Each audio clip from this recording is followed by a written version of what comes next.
Hello, my name is Stephen Garner, and I will be sharing with you my cue on character. I have been asked, should I care more about my reputation than my character? Nowadays, people are putting a lot of energy into building their reputation and not developing a strong character. Reputation is based on what everybody thinks about you. The problem with reputation is that everybody is listening to so many different things: negative information, incomplete information, not the facts. And in that case, you will be perceived based on the misinformation. Character can't be defined based on what other people think about you. Character is what you do.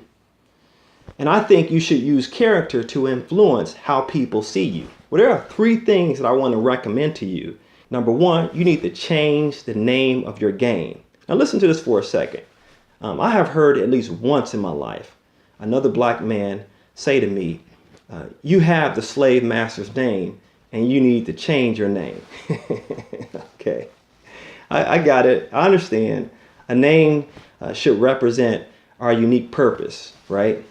But I've seen people change their name and not their game. What I mean by game is that people have changed how they have been titled, but they have not changed their behavior, which should represent their title. In other words, your name should represent what you illustrate that is a benefit to other people around you, right?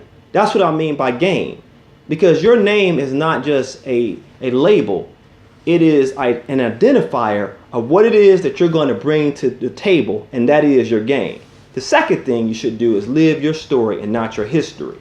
There are many people who are always going to find something negative about your history. Well, that's their story. That's his story, not your story. You need to live your story.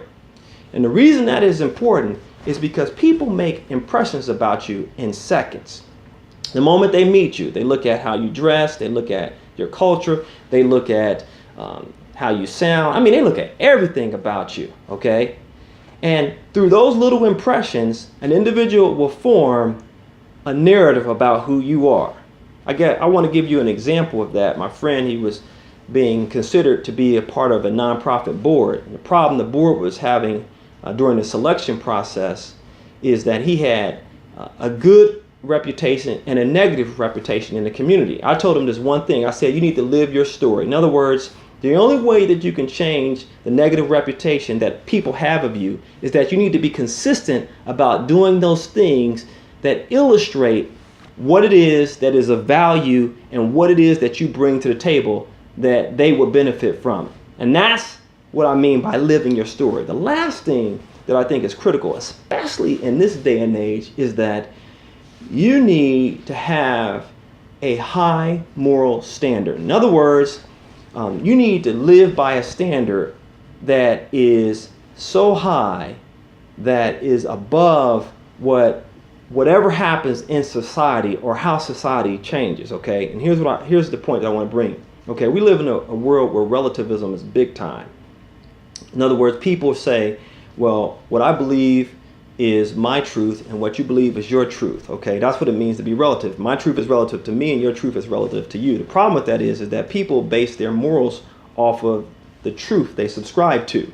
Okay, and if truth is not absolute, if truth is not universal, then what people are going to do is what's good for them. Well, it may not be good for you. Okay, that's why you need to raise your moral standard to a level that is above what is happening in society. But your standard should be universal and it should benefit other people. Those are my cues on character. Take your cues from me and live a great life.